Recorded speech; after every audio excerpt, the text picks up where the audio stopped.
Kinumpirma ng Ateneo de Manila University ang pagpanaw ng dalawang miyembro ng men's basketball team na sina Divine Adili at Rene Clert Baterbonia matapos ang insidente sa team building activity sa Dipocolao, Aurora noong June 8. Ayon sa paaralan, lubos ang dalamhati ng buong Ateneo community at humihiling sila ng panalangin para sa pamilya, kaibigan at teammates ng dalawang players.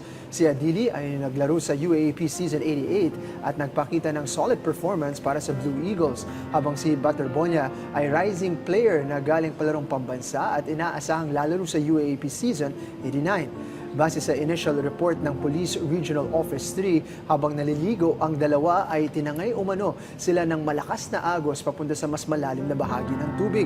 Patuloy ang investigasyon ng mga awtoridad at pinaalalahan ang publiko na iwasan muna ang spekulasyon habang hindi pa tapos ang official findings.